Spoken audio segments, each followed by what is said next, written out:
அமைச்சர் துரைமுருகன் அவர்களுக்கும் ஜபரீசன் அவர்களுக்கும் தொடர்பு இருப்பதாக என்சிபி அதிகாரிகள் தற்பொழுது தெரிவித்திருப்பது திமுகவிற்கு அதிர்ச்சியை ஏற்படுத்தியிருக்கிறது. உடனடியாக திமுகவினர்கள் மற்றும் திமுகவில் இருக்கக்கூடிய மூத்த அமைச்சர்களுக்கு நோட்டீஸ் அனுப்பிய என்சிபி அதிகாரிகள் தற்பொழுது திடுக்கிடும் வாக்குமூலத்தை ஜாபர் சாதிக் அவர்கள் கொடுத்ததன் காரணமாக ஒட்டுமொத்த திமுகவும் கூண்டோடு ஜாபர் சாதிக் அவர்களால் அழிய போகிறது. அதில் எந்த ஒரு மாற்று கருத்துமே கிடையாது. காரணம், ஜாபர் சாதிக் அவர்கள் 2 வாரங்களாக தேடப்படும் நபர் என்று மத்திய அரசு அறிவித்திருந்த நிலையில் தமிழகத்தில் இருந்து எப்படி ராஜஸ்தானுக்கு சென்றார்?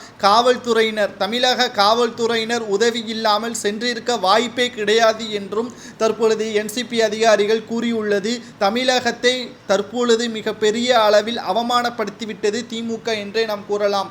இந்த நிலையில்தான் உடனடியாக திமுகவில் இருக்கக்கூடிய ஒட்டுமொத்த முக்கியமான புள்ளிகளுக்கும் ஜாபர் சாதிக்குக்கும் தொடர்பு இருப்பதாகவும், முதலில் ஜாபர் சாதிக் அவர்கள் குற்றவாளி என்று சமூக வலைதளங்களில் என்சிபி அதிகாரிகள் அறிவித்த நிலையில் உடனடியாக துரைமுருகன் அவர்கள் திமுகவிற்கும் ஜாபர் சாதிக்குக்கும் எந்த ஒரு தொடர்பும் கிடையாது, கட்சியிலிருந்தும் அடிப்படை உறுப்பினர் பதவியிலிருந்தும் முழுமையாக நீக்கியாச்சு என்று துரைமுருகன் அவர்கள் ஒரு வீடியோ ஒன்றை பதிவு செய்திருந்தார்.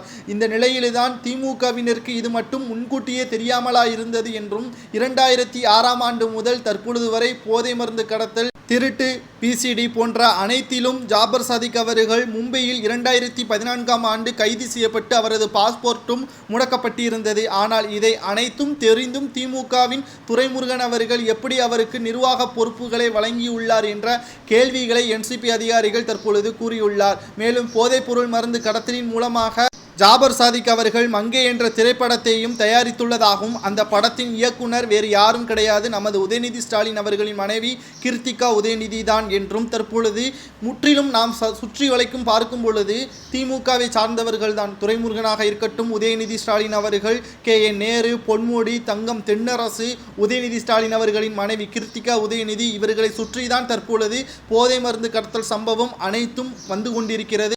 இந்த நிலையில்தான் என்சிபி அதிகாரிகள் தற்பொழுது போதை பிரிவு தடுப்பு அதிகாரிகளும் திமுகவில் உள்ள முக்கியமான புள்ளிகளையும் நாங்கள் கைது செய்வோம், விசாரணை தொடர்ச்சியாக நடந்து கொண்டிருக்கிறது.